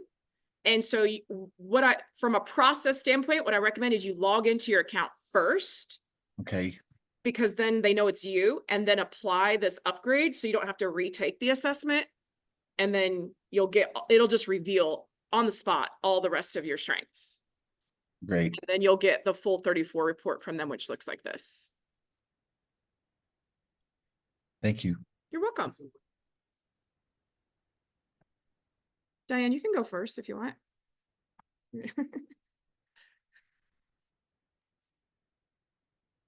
So when you go on and take this and then you do all the questions, it's only going to show you your top 5. Well, it depends which assessment you buy from Gallup, right? So for example, let me go back, maybe. How do I close this? Close back. So there's a lot of windows open here. Okay, I'm sorry, I'm just going to open more windows. So if you type in Gallup 34 assessment, right, then you get the 34 one here. If you type in Gallup top 5, then you can take the top 5 one. Now, they're actually the same assessment. You have to take 45 minutes to take the top 5 one or the 34 one. It's just a matter of what they reveal. So you're either revealing the top 5 or the 34, and then later you could buy the upgrade if you want to upgrade to the full 34 later. It's about 45 minutes you said to take the 45 minutes to take this assessment. Okay. Yeah. Diane, did you have a question? Well, I just wanted to say on the Strengthology Insights website that there is the career considerations piece of it, which it's just interesting because it does tell you like good fits for you. Like I might say, coach or organizer, possibly a mentor, a teacher. So it just gives you some ideas, especially I think if you're a young person, not knowing what direction you want to go into. If you have kids that are in that age group that are kind of lost, it could be helpful. And then also there's just, there's words in there that if you know that they describe you, it's like, well, how can I fit that into my, my 90-second, introduction of myself, so that people really understand who I am. How do you find where you are on this thing? I can't see a tab or a closed window, or like I have no idea where my Strengthology thing went. How do you find it? Huh? I know, but I need to know how to do it now because I need to get back to my Strengthology thing. I'm like, how do I do this? You can close this one. How did you do that? Okay. Oh, you're going to close a bunch for it. There it is. Thank you. That's what I need. Thank you so much. Like, I can't find it. It's gone. So here's what she's talking about. Career considerations right here. Right? Maybe we could debate that. So what she's saying is the research that we have done here is so when people sign up for Strengthology, we actually ask them what careers they love. So, and I'll ask you guys this question. This is part of coaching, right? I'll ask you this question. I want you guys to think about a time in your life. It could be in high school, it could be in college, it could be your first career out of college, it could be later in your life. But when you think about, I wake up in the morning and I love what I'm doing right now. It's so much fun. And then I get to the end of the day and I'm like, oh, I don't want to leave. I still want to keep doing this. And then I go into the evening and I'm getting ready for bed. And I'm like, I just can't wait to jump into the sheets because I know I get to, get up the next morning and do this again. This is so much fun. I love the team I'm working with. I love what I'm doing. I love the manager I have or the freedom I have or whatever it is. And then when that chapter was over and gone, you guys were like, I really missed that. That was so much fun. So write that down, like, what is that? And then study it. What is it about that moment in time that was so great and so fun and so energizing and so interesting to you? Write down exactly what it was. So what we're doing is that kind of research to then put those jobs in here of like, these people with these strengths have loved these jobs. So it's not saying it is for you. It's just saying, consider it. Think about it, whether it's the right thing for you or not. Do you have a question? Yes. Hmm? Yes. Can you look at somebody's LinkedIn profile and determine this? Can I look at their LinkedIn profile and determine their strengths? Yes. Most of the time, no, because most LinkedIn profiles are done terribly. Now, if somebody puts their strengths on there, I can easily identify their strengths, right? And then sometimes just through their verbiage, I can. But most LinkedIn profiles just aren't done well, for example. Is that what you're asking? Yeah. Because I want to use that for my advantage. Yeah, so exactly. So one of the things that when I work with people, what we do is we infuse their words. So there's one called strength language here. So these are the types of words that these types of people use in their daily language. So if you're trying to attract people that value these things, I use these words all over in my profile and on my resume, and in my or in a bio, if you have a bio. If you're trying to attract someone else, then you want to use their words. So it kind of depends what you're trying to attract in. But what is most important too, is not just saying, this is who I am, and this is what I want to do, and this is what I have to bring to the table. But what's even more important, in my opinion, is understanding your target audience. So I like to study, for example, let's say I'm a CFO looking for a new job. What does your CEO want? They're hiring you. What is the CEO looking for? And a lot of times the finance people will say this. I'm like, no, that's not at all what they're looking for. This thing that you just said, they're looking for this and this and this and this in a finance person. So you have to frame everything you say in a way that resonates with them. And that's marketing, right? It's not like when I talk about my business, I have a way that I think is awesome and cool and interesting. Most people do not resonate with that. They're trying to solve these problems. They're trying to bring someone that's going to bring this value, and they need to hear it this way. They talk about it this way. So if that's the case, those are the words I have to use in my marketing and when I'm trying to connect with them. Otherwise, they won't hear the message. So that to me is even more important, is understanding exactly who the person is that's going to hire you. How do they think? What do they want? So you go, Brandy, how do I figure that out? Right? Well, you go ask them. You go talk to people that have the role that would hire you and say, look, I'm doing some research right now.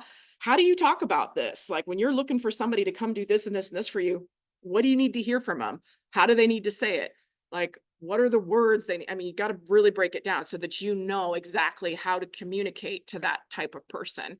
So that when they land on your LinkedIn profile, they go, oh, yes, I need this and this and this. Do you guys want to see an example? Would that be helpful? Okay. All right. So I'm going to click on this G. I'm going to use one of my windows I already opened. Okay.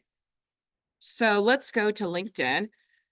And if it links me, if it logs in as you, is that okay if I do a search? No. Thanks. All right. So we're going to search for Dennis Kagan. This guy here. First of all, when I do this, what do you guys see? What's the first subliminal message that he gives me? It's hard to read in the room. It says shadow CEO, and then it says CEO/tech something. So we all of a sudden go shadow CEO. So I want you to do this test on yourself. What does it say? When the first subliminal message that someone pulls up, what is that? What is the first? Does it say what you're trying to get, the role you're trying to get right there, right here? Or not, okay? So then when we click on that and we come into his profile, we see that he's a shadow CEO, CEO technology entrepreneur, chairman of the board, governance authority. He's been on we're assuming that he's saying he's been on 71 corporate boards, both public and private. So he's got a lot of board experience. You know, this guy has something to do with boards and he's some sort of CEO. And, you know, we're getting a little closer to who is this guy. Now he says here, through my trademarked shadow CEO role, he specializes in supporting private company owners and CEOs. So if I am a private company owner or a CEO, you just got my attention. Now, if you're not a private company owner or a CEO, you don't care anymore already, right? So he's talking to me, the private owner of a company, his audience. And I go, oh, I'm a private company owner. Read on. He also provides in-depth governance services. And I go, oh, I'm a private company owner and I want in-depth governance services. That's appealing. Who works closely with clients. Oh, I want someone to work closely with me as a small business owner. Okay. To take advantage of best-in-class boards. He has best-in-class boards. He has access to them, and I'm going to get access to them if I work with him. I want those. So he's hitting on all these desires here of directors and boards of directors and knowledgeable corporate structuring. Oh, that's like music to a small business owner's ears, corporate structuring. How do I structure my company in order to grow it and scale it in a meaningful way without wasting a lot of money? Okay. While protecting my equity. So I don't even read the founder's equity anymore. I'm going my equity because I am the founder and he's going to protect my equity. That's amazing. He practices his unique governance forensic services. I want those to uncover hidden loopholes in corporate structures to allow founders to retain or gain voting control of their company. Mic drop, right? Just really good, like sells you in 5 lines on who he is, what he brings to the table. Here's my target audience. And if this is what you need, I can do that for you. By the way, here's my credentials down below that I can look through. So this is what all of you are trying to do. You get this into 5 lines. Who are you targeting and talk to them? Tell them what you bring to the table because that's what they need. But you also have to understand exactly what they need to be able to do that. And then you got to speak their strength language, whatever that is. And you've also got to show I can bring this and this. And he didn't just tell me, I'm going to bring you, boards. He said, I'm, bringing you best in class boards of directors. And then, by the way, I've been on 71 boards. So you just believe him. He's found a way to make himself credible through a very short, text.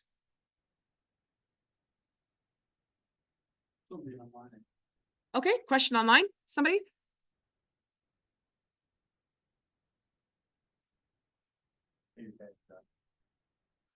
Okay, what else would be helpful to talk about today? I took this assessment about 5 years ago. And I had a hard time doing the self-discipline to answer it. Not when I wanted to be, but when I was. And so my suggestion to those who haven't taken the assessment is to say, guys, I gotta be honest with myself. Because as I describe myself and I have others describe me, it's two different pictures. Yeah, so hopefully you guys heard that online. He's just saying when you sit down and take the assessment, really be authentic as possible so that you get the best result that tells you who you really are, so that we're positioning you for a place of success with others. We're placing you in the right environment for success, and you're getting to do the things that will actually drive success for you. All right, so what other job questions do you have today? Like, what's burning in your soul after this week? You know, another beating of a week. What would you like to ask?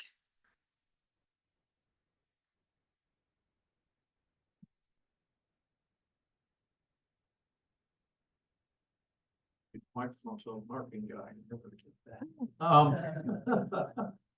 Couple weeks ago, sat on a great presentation about Resource USA, going on in, being able to find companies that are in the area, pulled all through. Been playing with that for the last couple of weeks. It's great rabbit hole to go down and burn an entire afternoon and suddenly look on up. I got been on it for 5 hours and seeing all these. Hey, at least you're dedicated to your job search. I like hearing that. It's getting there. I got my little list. Yeah. On that, and you see these, and part of what I do is to make, when you sit down with the company and put together their websites to make them look like the greatest things in sliced bread. We're fantastic. We're great. Come on in here and you're going to shine. We're beautiful. We do everything perfectly fine.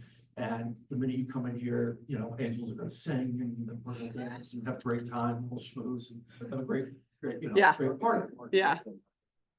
Of course. It's a party all the time. Using, and to me, it's like, okay, this looks fantastic. How do I then, your question coming on through there, and this was something, thinking way back to when I was in grad school as well, one of my best professors is like, look, you want a company that fits your personality. That's why it's very important for you to understand. If you're, someone who likes to bounce around and go all, do free form, working IBM probably ain't your job. This is back in white tie. Yeah. Or white, shirt tie. How do you use this to figure that out about that company when you're looking at going, gee, I love their website. It's fantastic. And the pictures they got are really cool. And they got this and they used, obviously they used AI to write the whole thing because it's just beautiful language, that kind of stuff. How do you, if you're targeting them to make sure, gee, this is something that I would like to, as opposed to, gee, this is great. And then suddenly, you spend a couple hours into it and realize like, oh my God, these guys, should be, locked up in jail or something like that. They're a big scam artist and that. And the reason I bring this on up is back when the .com world went blasting through, I left a job to go for one that sounded like this and found out that suddenly I just joined one of the biggest scam companies ever. Yeah. On that. So how many people did you talk to before you joined? No one. It was one of those things where, and so that's my fault, but that was back in the day. And that's your answer. Yeah. I mean, where have you guys learned the most about a company? Talk to the people. Talk to someone who works there.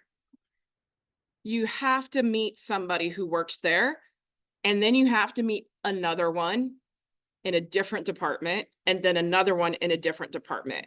You could probably do 3 conversations with 3 different people in 3 different departments and get a feel for the real culture and what's really going on there. Because it also is different but by department. I worked at Sabre and I loved working at Sabre and I loved the technology and I loved the people and I loved all the things, but I moved around there maybe 5 different times-ish, had really good experiences and had the worst experiences I've ever had in my life there. So if I had come in with the worst experience, I might have a completely different impression of the company. But then it's funny, I actually had my best experience there too. So I've had one of my best managers, leaders there, and then I had one of my worst managers, leaders there. So that's why I say, make sure you talk to different people. I'm going to show you guys a trick too, to do some of this. Okay. So on LinkedIn, you can do what's called a blank search, where you just put the cursor up here, you hit enter, and you click on people as the first filter. This actually pulls up about 1,600,000,000 people or something like that when you do this, okay? Now, you're going to click on all filters on the right-hand side, and I'm going to do first and second connections, but what I'm really kind of in tune to right here is the second connection. Now, let's say I'm looking for people in Dallas-Fort Worth, and maybe I even have certain companies I'm looking for or particular industries I'm very interested in. I can select one of those. I can also say, I know I'm going to be reporting to a CMO somewhere. So I want to connect with the CMOs in Dallas in a particular area or a particular company or whatever it is. Okay. So 100 results came up here. And as you can see, they are all second connections. Yes? Following with me? Are you with me? Okay. So now I want to click on, I want to talk, I don't want to talk to John. Let's talk to Emily. Okay. This just tells you that might not be the right picture, right? Because I don't want to talk to John. Look at him. He's got sunglasses on. He's like uber egotistical, right? I'm like, I'm not so sure about John here. Okay. So pictures kind of matter. He's a CMO. You know, no, look at this CMO here. This is a nice CMO picture, right? Okay. So, so I'm interested in meeting Emily. Is she the best example? Actually, let me choose a different example. I chose John because of the example. Okay, we'll go back to John, but I really don't want to meet John. Okay. So I click on this 22 mutual connections and I scour this list. I'm like, oh, I know Craig, I know Walt, I know Trevor, you know, I know these guys. I'm looking for someone who knows me really well. I know Larry really well, right? So, okay. So I'm going to reach out to Larry and say, hey, how well do you know this guy? Do you know him well? And if he's like, yeah, I know him really well, I'll say, okay, what's a good strategic way to make a really good connection with him that's mutually beneficial? Some reason he might like to meet me, some reason I might like to meet him, et cetera, et cetera. I'm also going to send Larry a summary about me. This is me, this is who I am, this is all the things that matter. Here's my key highlights about, just to help him make an introduction. He could take that, copy, paste, and edit it. I don't care, but I'm going to give him something to help make the introduction. Now, I'm hoping he calls him and makes the introduction or talks about it, but if not, I want to make sure and give him something to help. Then I also send my resume and my bio and say, here's everything about me. Larry, can you please just help make some sort of meaningful connection? Because look, if Larry goes back to John and says, hey, you got to meet so-and-so, you know, they're open, they're in the Dallas-Fort Worth area, they're looking to make connections, really good person, you know, have a coffee. Then it's highly likely that John is going to sit down with me, connect with me. It's a referral in. He may even do it as a favor to a friend, right? We all think of that, right? Like if someone asks us to do something, if it's someone I don't know, I'm like, no. But if it's someone I really deeply care about, I'm like, what do you need? I'll absolutely do something for you.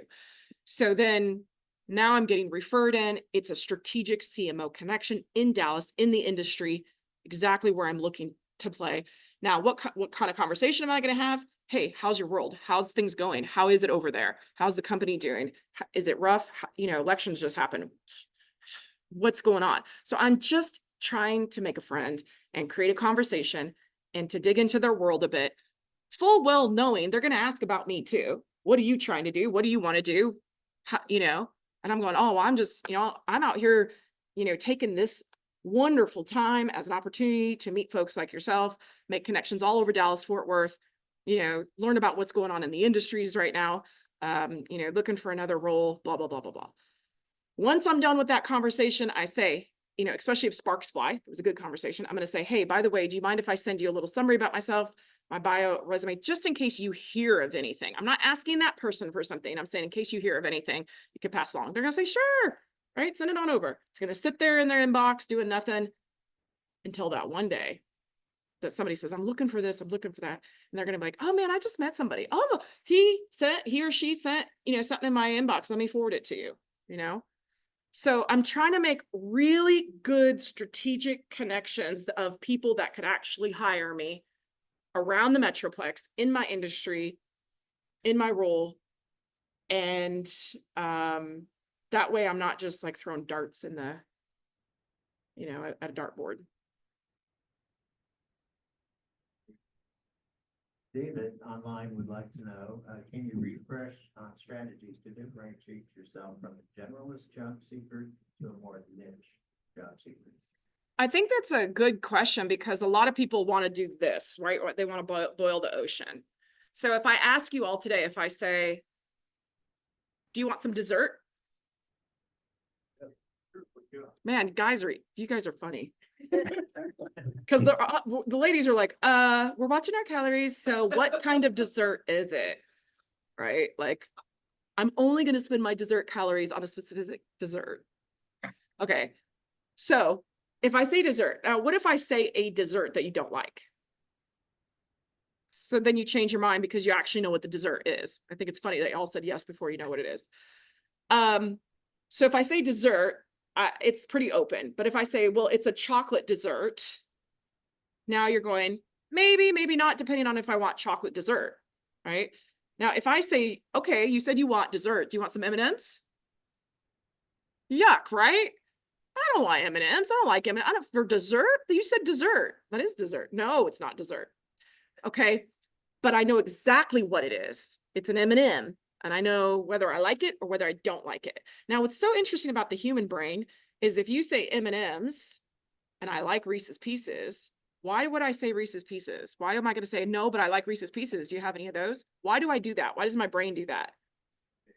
Same shape, colors, chocolate. There's some peanut butter. What else?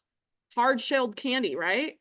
So there's all these things that make me associate with this. So if you say, I'm looking for this in this, if I'm looking for a CMO role for a mid-sized company between this and this, that's in retail and blah, blah, blah, my brain goes, okay, so you need to meet so-and-so, or you need to meet this person, or let me introduce you to here.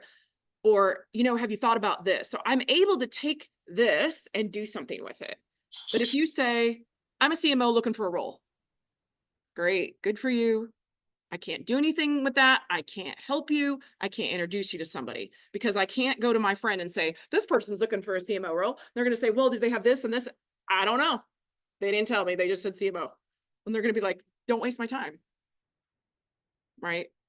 So the question was around strategy, and the question was around differentiating yourself in a unique lane. I have some questions on that. Are you trying to pivot, or are you just trying to become more differentiated in where you're already strong? I think I'm trying to differentiate myself from where I am right now. I'm currently an IT network engineer, and I'm finding it a little bit challenging to find my way into attracting recruiters or finding jobs. So this is at the beginning of your session when you said it, it actually hit me hard. How I need to change something here. So that's why Are you looking for an IT networking role? IT network engineering role, yeah. Okay, so you're looking for that specific role. You just don't know how to get the attention that you're trying to get. How long have you been in the job search? I would say for now, about 3 months. Right. So number one, recruiters aren't our biggest source. If you guys are looking to connect with recruiters, I do this very differently. Okay. So you're going to hear all the other job groups tell you to do this differently. Sorry, I'm going to tell you the way I do it. Okay. So in the search, if I'm looking for network, let's do IT network, engineer, executive, recruiter. Okay. My point is here, this might be a rough go, but what my point is I'm trying to find the exact right recruiter that cares about me.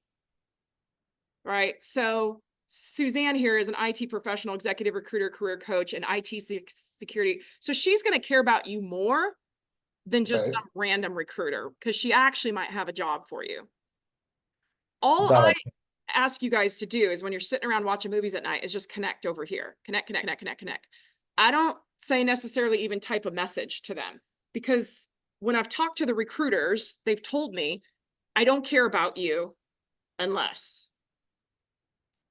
So they have 3 responses to this. One is you pop up, they click on you, they look at you and they say, I'm not interested in this person. Great. Response is they click on you and go, interesting profile. I don't have a job for you right now. You're not going to make money for me right now. But because of the way my LinkedIn recruiter tool works, I want you to be a first connection so that I can connect with you later if a job comes up for you. That's number 2. What's the third one? Oh, you have an interesting profile and I have a job for you right now. What do? They reach out immediately. Because why? You can make them money. That's the only way they make money. So the only time they actually care about connecting with you is when they have a role for you. Yeah. You emphasized that first part of the LinkedIn and you showed, his name was Dennis Kagan. And you emphasized that very first about section. So are you telling us that on the reverse, like this example you just gave, they're not worried about all the stuff that's down below because they don't have any time. They're going to look at that about. You need to catch them in that about. Is that what we're saying? So you actually have two audiences, right? You have the people that click on your profile, land and look. So it's gotta read and look nice, and it's gotta say something very clear, very defining in a very streamlined way. The second audience is the actual LinkedIn recruiter on that second scenario we just talked about. So they have a job come up later. They use their LinkedIn recruiting tool. They do a keyword search. Now, in that search, let's say they're searching M&A, finance, CFO, blah, blah, blah, right? They'll say specific industry. Maybe it worked at another company, so worked at E&Y. They'll look for all of that. This person's profile lights up like a Christmas tree because they have the keywords repeatedly in the title, the about section, the experience section, and the skill section. That's the 4 areas that the LinkedIn recruiting tool searches: the title or header, the about section, the experience section, and the skill section. So if your profile lights up like a Christmas tree and has 80 keyword hits, it goes to the top of the SEO and the other one goes down. So we have 2 landers, the one that needs to look nice and read nice, and you need to look professional and polished. And then we also have the LinkedIn recruiting tool that comes in. And I know you're standing because we're done, but I had one more thing I wanted to say. Let me see if I can remember it. So on the recruiters, the strategy is fill your LinkedIn recruiter quaffer, right? Your database with LinkedIn recruiters that are relevant, that really want to find you most likely later, so they can easily find you. We're making ourselves findable rather than trying to have a deep connection with recruiters. If you think about the way you've gotten a job in the past and the way you're highly likely going to get a job in the future, it's because you know somebody who recommends you in, who hands your resume over and vouches for you, and you get the interviews and you do well in the interviews and you get the job. So you want to spend the majority of your time in that arena in order to actually get a job. Thanks, Brandy. You're welcome. Okay, I think that's it for today, yes? Okay, That was awesome. fantastic. Great. Thank you so much. Thank you, thank you, thank you. By the way, you're getting lots of love in chat. Oh, great. Lots of thank you. This is awesome. So know that. And somebody asked if there was a presentation you could share with us. Yes, I know it was a website. But do you guys record this? We do. Okay, there's a recording. That answers that. All right. Hey, Mark, quick question. Will this recording be available today or and where?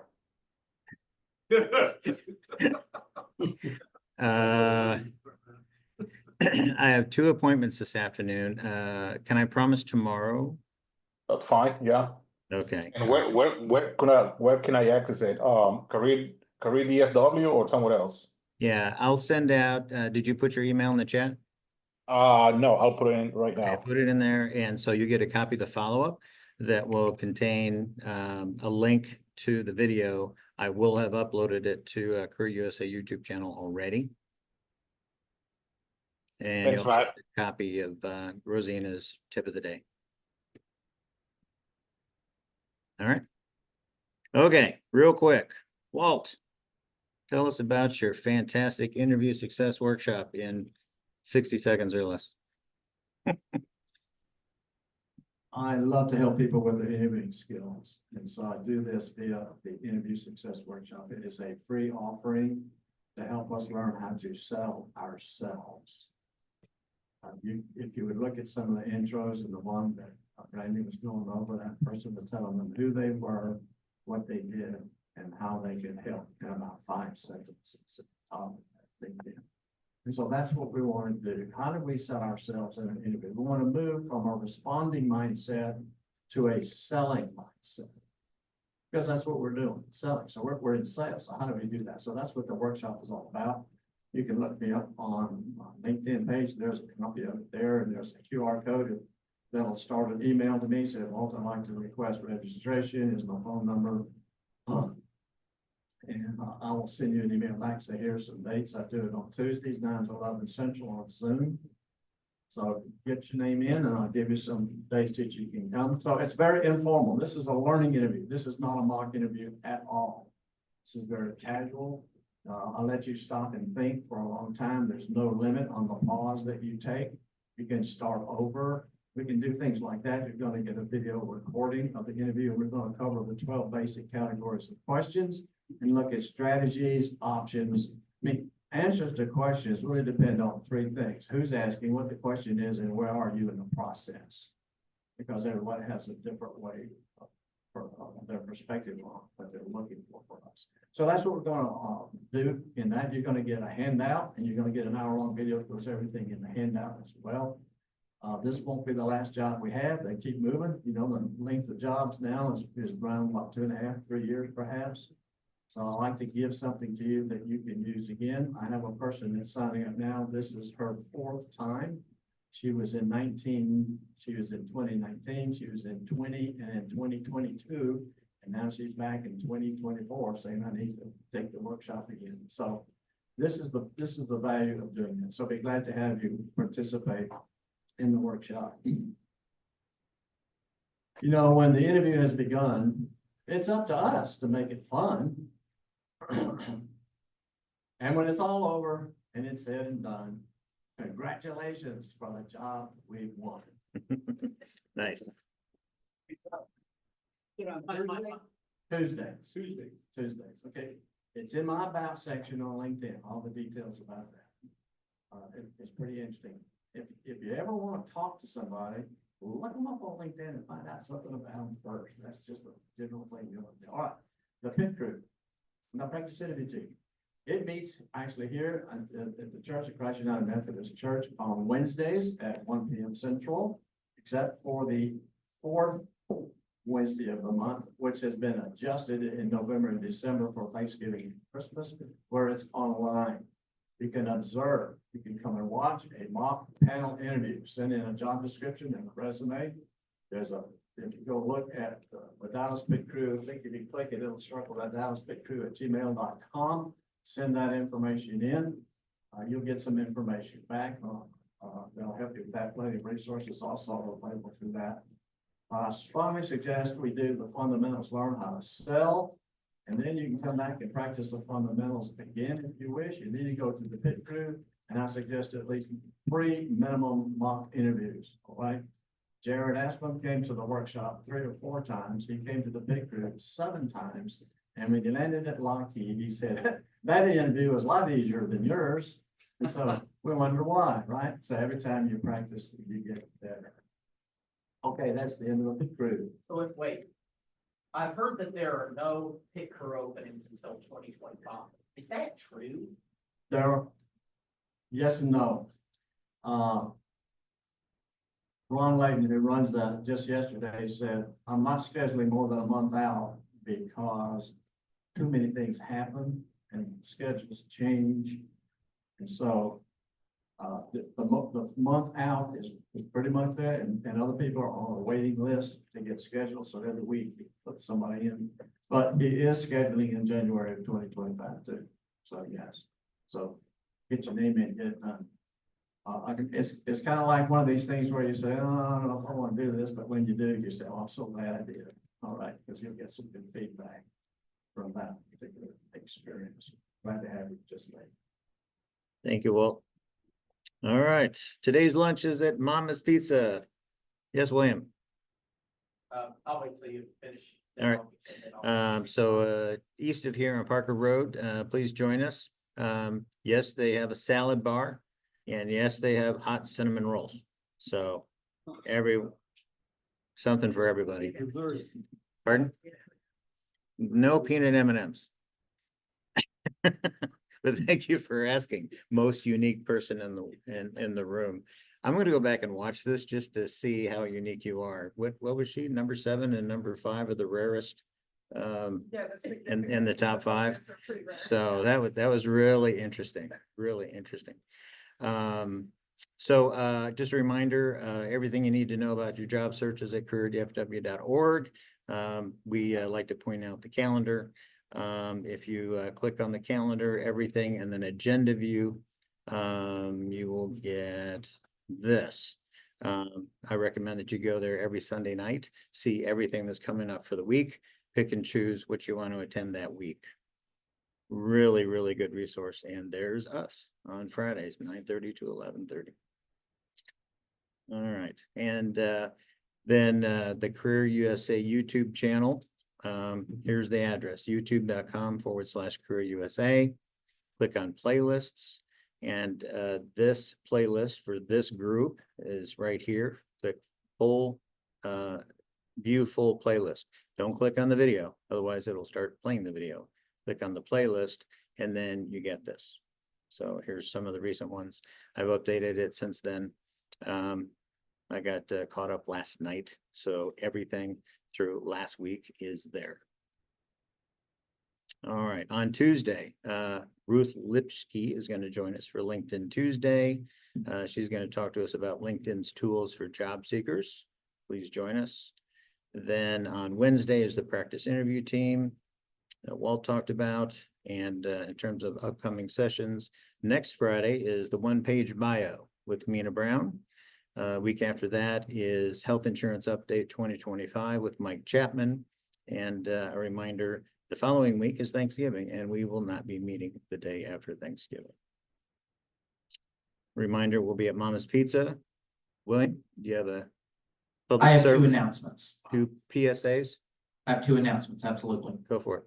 So, first of all, there is one of the biggest job fairs of the year is happening November the 19th in Arlington at the Rangers Stadium, the Red, White, and U job fair. Yep, so just make sure you're at that, especially if you look up the companies that are going to be there, and 1 or more of your target companies is on the list. So Thank you for that's that. one to, so keep that in mind. And plus also a week from today, since recruiters were mentioned, at Stonebriar Church, the Meet the Recruiter event will be next week. So make sure that you sign up for that ASAP. Once the link goes out, it's going to be shared by Foster Williams and others, because advanced sign up for the Meet the Recruiters event at Stonebriar next week is required. So please, so once that link goes out, please make sure you sign up, and and that's a good way to not just meet recruiters, but also get to know some of the other attendees. And since there's going to be at least 250 people there, I would think so. It's a big church. Thank you. Yes, Well, I so- appreciate the announcements. So of course, so just so as you're just some things to keep in mind as you're planning for this next weekend and then for that Arlington job fairs case the week after. Thank you very So, much. So that wraps up my announcements. All right. Thank you very much. Thank you. Hey, Matt, did he say what the name of the job fair that's out in Arlington? The red, white, and you. Red, white, and new. Oh, from the workforce, Texas Workforce Commission. Yes. Okay. Okay, thank you. Uh-huh. Yeah, it's all the information for that job fair is on the website of TWC. And again, for the Meet the Recruiters event, make sure you're paying attention to Foster Williams and others that are that share the sign up link for that. All right. Thank you very much. All right, that does it. Thanks for joining us today. See you next week. Hope you have a good weekend.